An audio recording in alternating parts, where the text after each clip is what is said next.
Ce soir-là, Washington n'était pas prêt pour ce qui allait se produire.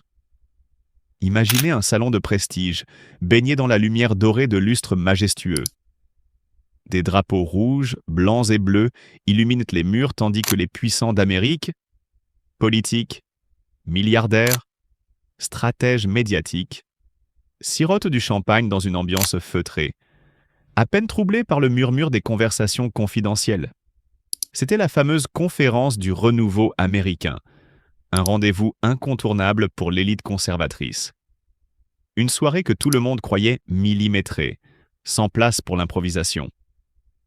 Et pourtant, personne. Absolument personne. Pas même J.D. Vance, pas Elon Musk, ni les organisateurs surentraînés n'auraient pu prédire ce qui allait se passer. Car, ce soir-là, ce n'est pas un sénateur, ni un PDG qui allait bouleverser l'Amérique. Non, c'est Tiffany Trump. Oui, vous avez bien lu. Tiffany. La fille souvent oubliée, rarement mise en avant, toujours dans l'ombre des géants de sa propre famille. Elle n'était même pas sur le programme, aucun discours prévu, aucune mention dans l'agenda officiel. Mais en à peine 5 minutes, elle a retourné la salle. 5 minutes qui ont suffi à faire frémir non seulement l'auditoire, mais la nation entière. Le moment est presque cinématographique. Tiffany s'avance, silencieuse mais déterminée. Elle prend le micro des mains de J.D. Vance sans prévenir, sans hésiter. Et là, elle prononce les mots que personne n'avait osé dire. « J'ai déjà parlé devant des étudiants, mais jamais devant plus de 10 millions de spectateurs. » La salle retient son souffle. Ce qu'elle dit ensuite? Un uppercut rhétorique. Une déclaration si directe, si inattendue, que même les caméras de télévision n'ont pas eu le temps de réagir. J.D. Vance, figé, abasourdi, reste muet. Son regard, capté en direct, en dit long. Il ne sait plus s'il doit applaudir, fuir ou demander une pause. Mais Tiffany continue. Et le choc est total. Ce qu'elle dénonce? Le cœur même de la machine politico-économique américaine. Le mirage du mondialisme, les élites déconnectées, la manipulation médiatique. Son discours est un cocktail explosif de lucidité et de rage contenue. Une détonation verbale dans une pièce pleine de poudre. Le timing est parfait, le message brutal, l'effet foudroyant. Les invités, un instant plus tôt si sûrs d'eux, basculent dans un silence pesant. Un murmure parcourt la salle. Des journalistes sortent de leur téléphone, certains politiciens se lèvent. D'autres, bouche bée, ne savent plus où regarder. Car ce soir-là, le pouvoir a changé de main. Tiffany Trump n'est plus simplement la fille d'eux. Elle devient la voix inattendue d'une génération étouffée par les slogans creux et les promesses vides. Et pourtant, tout cela n'était pas prévu. Rien. Pas une note, pas une répétition, pas même un mot soufflé à l'oreille d'un assistant. Ce qu'on croyait être une apparition furtive s'est transformé en coup d'état discursif. La soirée s'annonçait élégante, bien orchestrée, une démonstration de force tranquille. Elle est ainsi devenue une scène de théâtre politique où Tiffany, telle une actrice principale surgie de l'ombre, a éclipsé les vétérans. Et vous savez ce qui est le plus incroyable? Ce discours n'a duré que quelques minutes. Mais dans l'histoire de la droite américaine, il pourrait bien résonner pendant des années. Car cette nuit-là, une chose est devenue claire. L'ère du silence poli est terminée. Tiffany Trump vient de faire voler le script en éclats. J.D. Vance, l'étoile montante prête à tout faire basculer, jusqu'à ce que Tiffany Trump surgisse de l'ombre. Le silence dans la salle était presque religieux. Dans quelques secondes, J.D. Vance, la sensation conservatrice du moment, allait monter sur scène. Auteur à succès, nouveau chouchou des médias de droite et, selon certains murmures bien placés, futur candidat à la vice-présidence des États-Unis. Oui, rien que ça. Ce soir-là, c'était son moment. Le moment où il prouverait qu'il n'était pas qu'un penseur, mais un véritable prétendant au trône politique. Une phrase d'un éditorialiste conservateur tournait dans toutes les têtes. J.D. va entrer dans l'histoire ce soir ou s'y noyer. Tout avait été réglé au millimètre près. La lumière tamisée baignait la salle d'un éclat doré. Le son parfait. les caméras de Fox News déjà en direct. Elon Musk, arrivé par une entrée latérale pour éviter la tension, discutait à voix basse avec Peter Thiel. Elle n'était pas attendue, pas mentionnée sur le programme, pas un mot dans le communiqué officiel. Juste là. Un élément de décor, diront certains. Une Trump de plus dans l'audience. Du moins, c'est ce qu'ils croyaient. JD entre enfin. L'ambiance change. On sent une gravité s'installer. Il n'est pas charismatique comme un acteur hollywoodien. Non. JD Vance, c'est l'intellect pur, la rigueur conservatrice. Le genre à citer Tocqueville d'un ton tranchant, tout en assénant des pics aux grands médias qu'il méprise. Son équipe est pas confiante. Ils ont tout répété. Le discours est millimétré, impactant, puissant. Sûr de lui, il s'avance. Mais le destin, ce soir-là, avait prévu un twist. Alors qu'il s'apprête à prendre la parole, Tiffany Trump se lève. Oui, vous avez bien lu. Elle se lève. Traverse la scène. D'un pas sûr. Le public est figé. Le regard de JD? Glacé. Pris de court. Elle s'empare du micro. Un geste que personne n'avait anticipé. Pas même les organisateurs. Et là, Tiffany prononce une phrase qui foudroie la salle entière. Une vérité crue. Brutale. Une critique de l'élite. Un plaidoyer inattendu. 5 minutes. C'est tout ce qu'il lui a fallu pour transformer une conférence politique banale en événement sismique. Elon Musk reste figé. Peter Thiel baisse les yeux. JD Vance lui tente un sourire crispé, mais son moment vient de lui glisser entre les doigts. Ce qui s'est dit exactement? On en débat encore. Certains ont crié à la manipulation. D'autres ont salué le courage. Mais une chose est sûre. À ce moment-là, une Trump a redéfini les règles du jeu sans avertir personne. JD Vance, l'étoile montante sous les projecteurs. La nuit où tout a failli déraper. Tout était réglé comme une horloge suisse. Un événement conservateur de haut vol, organisé dans l'un des hôtels les plus fastueux de Washington, D.C., où la moquette sentait le pouvoir et les lustres en cristal projetaient une lumière dorée sur des visages familiers. Sénateurs, anciens ambassadeurs, magnates de la tech et stratèges politiques. JD Vance, l'auteur devenu sénateur, était attendu comme le clou du spectacle. Il n'était pas juste un invité, il était le moment. L'homme dont on chuchotait qu'il pourrait bien être le prochain colistier de Donald Trump. Mais voilà ce qu'on oublie souvent. Dans ce genre de soirée, le prévisible ne dure jamais longtemps. Alors que JD ajustait calmement sa cravate dans les coulisses, une tension sourde s'installait dans l'air. Ce n'était pas de la nervosité, non. C'était ce frisson presque imperceptible qui annonce que quelque chose, ou quelqu'un, s'apprête à changer la donne. En silence, dans les marges de la scène, un autre récit commençait à s'écrire. À 20h47 précise, les projecteurs s'abaissèrent. Le maître de cérémonie d'une voix posée lança « Mesdames et messieurs, accueillons JD Vance ». Une salve d'applaudissements, pas trop bruyante mais suffisamment précise pour sentir la répétition, envahit la salle. JD s'avança vers le pupitre, impassible, le regard droit, le pas assuré. Il ne jouait pas un rôle, il était le rôle. Son costume bleu nuit parfaitement taillé, son sourire poli à destination des premières rangées. Tout indiquait qu'il avait maîtrisé l'instant. Derrière lui, un immense écran LED projetait la bannière étoilée. 3 mots s'affichaient en lettres capitales. Foi, famille, avenir. Puis il prit la parole. Merci d'être ici ce soir. Sa voix, grave et calme, coupa net les derniers murmures.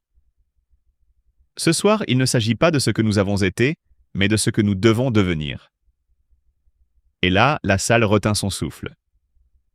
JD parla de l'Amérique industrielle, de l'Ohio qu'il connaît si bien, des usines qui rouvrent, de la dignité retrouvée dans les villes oubliées, du rêve américain qu'il fallait redessiner à l'ère de l'intelligence artificielle.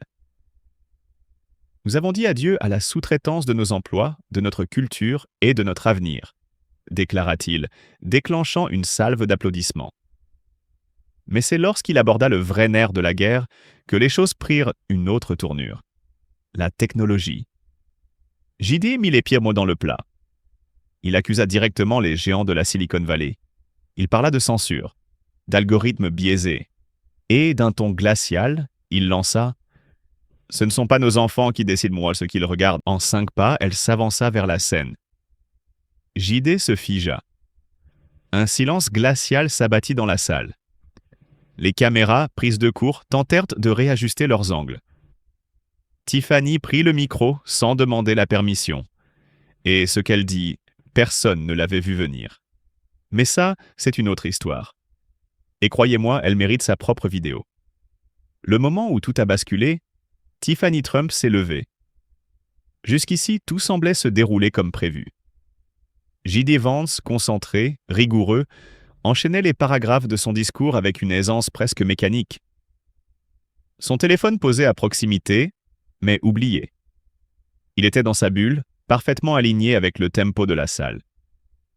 Il parlait de nationalisme, d'éthique technologique, de politique frontalière, le tout enrobé dans ce mantra devenu sa signature. Le renouveau américain.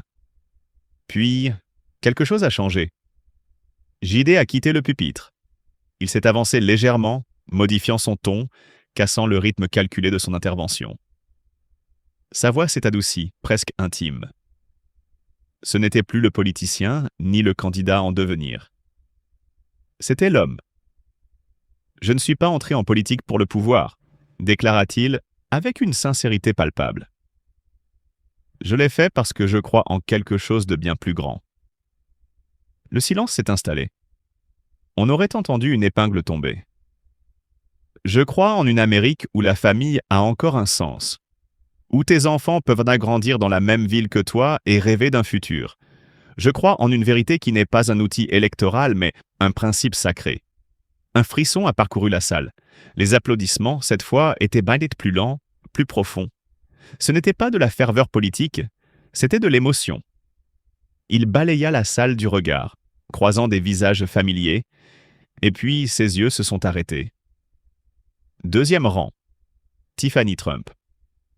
Droite, impassible, concentrée. Depuis le début, elle ne l'avait pas quitté des yeux. JD continua toujours calme, mais avec une tension palpable sous ses mots. Nous sommes à un carrefour. Ce que nous décidons aujourd'hui définira non seulement la prochaine élection, mais aussi le destin de toute une génération. La phrase finale, celle que son équipe avait peaufinée pendant des nuits. Elle tomba avec précision comme une lame bien aiguisée. Des applaudissements éclatèrent. Certains se levèrent. JD, lui, resta modeste. Un hochement de tête. Un retrait du micro. Rien de plus. Il avait dit ce qu'il avait à dire, sans trembler, sans erreur. Il tourna le dos, descendit les marches. Musk, jusque-là plongé dans son téléphone, leva enfin les yeux. Une curiosité légère dans le regard. Il croisa les bras. Un murmure courut dans la salle. Mais ce n'était pas fini. C'est à ce moment-là que tout changea. Discrètement, silencieusement, Tiffany Trump se leva. Pas un mot. Pas un geste brusque. Juste sa silhouette droite face à l'auditoire. Le silence se fit. Elle dominait la salle par sa seule présence. Elle ne parlait pas. Elle observait. Et chaque seconde de silence devenait plus lourde, plus puissante. Ce n'était pas de l'hésitation. C'était du contrôle. Elle savait exactement ce qu'elle faisait. Tout ce que JD venait de construire, tout ce qui avait été prévu, venait d'être réécrit. Une autre histoire commençait. Tiffany parle, et rien ne sera plus jamais comme avant. Un éclair de lumière frappa la scène, non pas celui des projecteurs, celui plus brutal des regards. Car lorsque Tiffany Trump s'est levée, le souffle du public s'est suspendu. Les murmures cessèrent. Même les caméras de Fox News, jusqu'alors braquées sur la sortie de JD, pivotèrent lentement vers elle. Elle resta là quelques secondes. Un silence absolu. Puis elle fit un pas, et un autre, sans escorte, sans introduction, sans avertissement. Elle monta sur scène, toute seule. Les organisateurs, paniqués, échangèrent des regards. Ce n'était pas prévu. Ce n'était pas dans le script. Mais Tiffany, elle, ne vacilla pas. Une fois devant le pupitre encore tiède du discours de JD, elle posa ses mains sur les côtés. Le même geste, la même posture. Mais le regard, lui, brûlait d'une intensité différente. « Je ne suis pas venue ici pour parler, dit-elle. Enfin. Sa voix grave, posée, résonna dans toute la salle. Mais parfois, le silence est une trahison. Une onde de choc traversa la foule. Un murmure se leva. Elle continuait. Où est la voix des femmes dans ce renouveau américain? Où sont les jeunes qui n'ont pas grandi à Ohio, mais dans un monde numérique où personne ne leur tend la main? Où est la place de ceux qu'on ne voit pas sur scène, mais qui vivent les conséquences de chaque décision prise ici? L'auditoire était figé. Moi aussi, je crois en l'Amérique, mais pas une Amérique qui recycle ses figures. Pas une Amérique qui reconstruit avec les mêmes pierres mains qui ont échoué hier. À cet instant, même J.D. Vance, qui s'apprêtait à quitter la salle, s'arrêta dans l'ombre. Il se retourna et regarda. Tiffany fixa la salle droit dans les yeux. On m'a souvent dit de rester derrière, de ne pas faire de vagues. Mais ce soir, je ne peux plus me taire. Parce que ce que vous avez entendu n'est pas suffisant. Parce que ce que vous avez applaudi n'est pas toute la vérité. Elle marqua une pause. L'air semblait manquer dans la salle. Si nous voulons vraiment un futur, alors nous devons oser écouter d'autres voix. Des voix jeunes, féminines, indépendantes. Et parfois, ces voix viennent de là où vous ne les attendiez pas. Puis, tout doucement, Tiffany quitta le pupitre. Pas un mot de plus. Pas un geste de trop. Et pourtant, en descendant les marches, elle venait de faire ce que peu avaient osé faire avant elle. Détourner le récit. Inverser la dynamique. Créer un instant historique. Car ce soir-là, dans cette salle feutrée, le renouveau américain n'avait plus un seul visage, il en avait deux. Chapitre suivant, les yeux d'Elon Musk. Il n'avait pas applaudi. Elon Musk, assis à 3 mètres de la scène, les bras croisés, avait tout observé. D'abord J.D. Vance, impeccable, millimétré, puis Tiffany Trump, surgissant comme une faille dans le programme. Une faille splendide, une faille dangereuse. Il avait levé les yeux de son téléphone pile au bon moment. Pas un hasard. Il savait quelque part que quelque chose allait déraper. Il avait senti le courant changer. Et maintenant, il regardait. Pas comme un invité, pas comme un mécène, mais comme un joueur d'échecs qui voit la reine adverse sortir de l'ombre. Il ne souriait pas, il calculait. Intéressant, murmura-t-il, presque pour lui-même. À sa droite, Peter Thiel plissa légèrement les yeux, mais ne dit rien. Les deux hommes n'avaient pas besoin de mots pour se comprendre. JD, encore dans les coulisses, observait lui aussi, figé. Il n'était pas en colère. Pas encore. Il était surpris, pris à froid. Il n'avait jamais vu Tiffany parler de cette manière, avec cette assurance, avec ce feu. Musk, lui, ne la regardait plus comme la fille de Trump, ni comme une figurante de gala. Non. Il venait de voir quelque chose qu'aucun conseiller républicain n'avait anticipé. Une rupture narrative. Une voix nouvelle. Une figure inattendue. Et potentiellement, une concurrente. L'homme aux fusées, à l'intelligence artificielle et aux satellites comprenait une chose mieux que quiconque dans la pièce. Le pouvoir ne réside plus seulement dans les titres, ni même dans les votes. Il réside dans l'attention. Et ce soir, Tiffany Trump venait de capter toute l'attention. Il envoya un message rapide, sans lever les yeux. « Trouvez-moi son équipe. Je veux savoir qui l'a préparée. » Puis il se leva. Lentement. Solennellement. Le public, encore choqué, commençait à murmurer à nouveau. Mais Musk ne s'en souciait pas. Il avait vu ce qu'il était venu voir, le vrai moment disruptif de la soirée. J.D. Vance avait livré un discours parfait. Trop parfait, peut-être. Tiffany Trump, elle, avait déclenché un séisme, et Elon Musk, ce soir-là, venait peut-être d'identifier sa prochaine carte maîtresse. Washington, D.C. Une salle figée, des regards suspendus, et au centre de cette tension palpable, Tiffany Trump. Elle appartenait à ce moment. Sa silhouette droite, presque hiératique, contrastait violemment avec l'agitation silencieuse qui montait dans la salle. D'un regard lent mais méthodique, elle parcourait les visages figés devant elle. Certains étaient perplexes, d'autres crispés, quelques rares intrigués. J.D. Vance, assis au premier rang, restait impassible. Son visage, ce masque de contrôle parfait qu'il maîtrisait si bien, ne laissait rien transparaître. Mais ses yeux, eux, ne la quittaient pas. À ses côtés, Elon Musk avait entrelacé ses doigts sous son menton, dans un geste méditatif. Son regard, perçant comme un scalpel, analysait chaque mot, chaque silence, chaque respiration de Tiffany. Il ne clignait presque pas. Il savait, lui aussi, qu'il se passait quelque chose d'inédit. Alors elle s'avança vers le micro. « Je n'étais pas censée être ici ce soir », déclara-t-elle d'une voix calme, parfaitement maîtrisée. Mais après avoir entendu tout ce qui a été dit, une chose m'est apparue. Il reste des vérités à exprimer. Un frisson traversa la salle. Elle ne souriait pas. Elle ne cherchait pas J.D. du regard. Elle parlait, mais elle lançait un message. Et ce message, même si elle ne le disait pas explicitement, lui était aussi destiné. « On parle de leadership », continua-t-elle. « De principe, de valeurs familiales, de faire ce qui est juste. Tout cela sonne bien. Sur scène. Cela rend bien dans les gros titres. Mais voilà ce que j'ai appris. Quand les projecteurs s'éteignent, quand les caméras cessent de tourner, les décisions importantes, les vraies, ne se prennent pas ici. » Elle posa une courte pause, une respiration maîtrisée. Elles se prennent dans le silence, et bien trop souvent, certains choisissent de se taire. Des murmures glissèrent dans les rangées comme une brise inattendue dans un vieux théâtre. Certains invités se tortillèrent, visiblement mal à l'aise. D'autres échangèrent des regards, sans oser prononcer le moindre mot. Était-ce un soutien déguisé?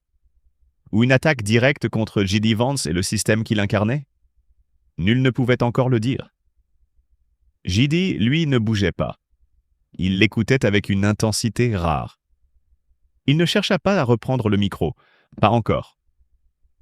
Il savait, à cet instant précis, que la salle ne lui appartenait plus. « J'ai passé la majeure partie de ma vie à éviter ce genre de scène », avoua Tiffany. On m'a réduite à une image de fond, un ornement pour les objectifs, une figure secondaire dans un récit trop grand pour m'y faire une place. Mais je ne suis pas ça. Et je pense sincèrement que ce pays est fatigué des marionnettes. Silence. Mais ce n'était plus un silence d'attente. C'était un silence coupant, un silence d'écoute. On nous dit de faire confiance, de croire aux promesses, d'applaudir les discours. Mais combien voient vraiment ce qui se joue en coulisses? Quand vient le moment d'agir, pas de parler, d'agir qui reste debout et qui disparaît? Elle n'avait pas élevé la voix. Il n'y avait ni colère ni accablement dans son ton. Seulement cette précision chirurgicale qui fendait l'air comme une lame dans du verre. Musk releva légèrement le menton. Légèrement. Presque imperceptiblement. Mais pour ceux qui l'observaient attentivement, dont moi à quelques rangs de là, ce simple mouvement voulait tout dire. Il était captivé. Peut-être même impressionné. J.D. Vance, de son côté, savait ce que Tiffany venait de faire. Ce n'était pas un simple discours improvisé, c'était une déclaration d'existence. Une entrée fracassante dans une arène qu'elle avait jusqu'ici soigneusement évitée. Mais ce soir, elle venait d'y entrer. Et pas par la petite porte. Salle comble. Ambiance électrique. Une tension coupante comme du verre. Au cœur de ce tumulte feutré, la voix de Tiffany Trump fendit l'air, posée, mais impossible à ignorer. Une phrase, une seule, venait de suspendre la salle. Si nous perdons la liberté dans ce pays, il n'y a aucun autre endroit où aller. Silence. Absolu. La phrase planait encore dans l'atmosphère comme un avertissement venu d'un autre temps. Elle n'hurlait pas, elle ne brandissait aucun slogan. Mais tout son corps parlait, Tout son être vibrait d'une conviction glaciale, d'une urgence contenue. « Avoir de l'espoir n'est pas une faiblesse », ajouta-t-elle en redressant légèrement le micro. « Je ne suis pas ici pour attaquer qui que ce soit. Je ne veux pas semer le chaos. Je suis ici parce que quelqu'un doit dire ce que les autres ont peur d'avouer. » Une onde de malaise traversa la section VIP. Des têtes se tournèrent. Un consultant médiatique en costume cintré, 4e rang, se pencha vers son voisin et murmura « Trop tard, un micro l'avait capté.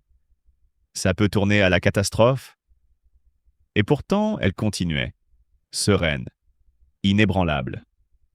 J.D. Vance, toujours au premier rang, restait figé. Ni un mot, ni un geste. Seule sa mâchoire trahissait une tension silencieuse, contractée juste assez pour que les caméras puissent deviner ce qu'il pensait sans qu'il dise un mot. Tiffany, elle, poursuivait. Lentement, presque douloureusement. Mon père m'a appris beaucoup de choses. La loyauté, l'image, le pouvoir. Mais la vie m'a appris ce qu'il ne disait jamais à voix haute. Parfois, avoir du pouvoir, c'est dire ce qui dérange. Dire ce qu'il ne faut pas dire. Et surtout, le faire au pire moment. Dans la salle, la tension n'était plus seulement palpable. On aurait pu la trancher au couteau. Les caméras, elles, ne clignaient pas. Les téléphones, eux, s'illuminaient par milliers. En une poignée de secondes, le direct qui avait perdu des spectateurs un peu plus tôt venait de dépasser les 100 000 connexions simultanées. À New York, dans les studios de télévision, les présentateurs s'interrompirent au beau milieu de leurs phrases, fronçant les sourcils, tendant l'oreille, fixant l'écran comme si un tremblement de terre silencieux était en train de secouer la capitale. Mais Tiffany, toujours imperturbable, ne s'arrêtait pas là. Elle ajusta son micro, une fois de plus un geste maîtrisé, presque théâtral, puis lâcha. Le mouvement conservateur n'a pas besoin d'un nouveau slogan. Il a besoin d'une âme, de courage, de conviction. Une conviction qui ne tremble pas, même quand les caméras s'éteignent. Un murmure parcourut l'assemblée. Pas un murmure de réprobation, non. Un murmure d'inconfort, d'incertitude. Elle disait tout haut ce que tant d'autres avaient bien pensé tout bas. Et elle le faisait sans détour, sans chercher à plaire. Elle ne cherchait pas l'applaudissement, elle cherchait à éveiller. Il essayait facile de parler du futur de l'Amérique, continua-t-elle, sa voix devenant plus grave, plus enracinée. Mais vivre selon les valeurs que l'on prêche, voilà ce qui demande du courage. Voilà ce que ce pays attend. Au premier rang, J.D. ferma les yeux un bref instant, comme pour digérer ce coup. Il ne l'avait pas vu venir. Pas comme ça. Pas ce soir. Pas avec une telle force. Et pourtant, elle était là. Le souffle d'un instant suspendu, on aurait pu entendre tomber une épingle. Depuis le fond de la salle, quelques applaudissements timides émergèrent, hésitants, comme si même l'instinct de réagir avait été mis en pause. 2, 3 claquements de mains, puis le silence reprit ses droits. Aucun enthousiasme, aucune ovation. Tiffany Trump n'était pas venue chercher les projecteurs. Elle n'avait pas besoin de validation. Ce n'était pas un spectacle, c'était une déclaration. Et elle venait de secouer la fondation même de cette soirée. Je ne vous demande pas d'être d'accord avec moi. Je vous demande seulement une chose, l'honnêteté. Regardez les leaders autour de vous. Et posez-vous cette question. Quand viendra la véritable épreuve? Feront-ils ce qui est juste ou ce qui est facile? Puis elle s'éloigna légèrement du micro. Pas de geste dramatique, aucune révérence. Juste un pas discret en arrière. Elle resta immobile, les mots suspendus dans l'air comme une charge électrique, bien plus lourd que n'importe quel standing ovation. Dans la première rangée, J.D. Vance ne bougea pas. Il cligna lentement des yeux et expira silencieusement, comme si son corps lui-même cherchait à assimiler ce qui venait de se passer. À sa gauche, Elon Musk se pencha vers l'avant, un rictus fugace dessinant le coin de sa bouche. Il murmura assez fort pour que quelques oreilles captent l'ironie contenue. Eh bien, ça, c'était pas dans le script. Les conséquences ne se firent pas attendre. Le choc était immédiat. Dans la salle, le silence n'était pas celui de l'indifférence. C'était le silence lourd d'un impact, comme après une explosion.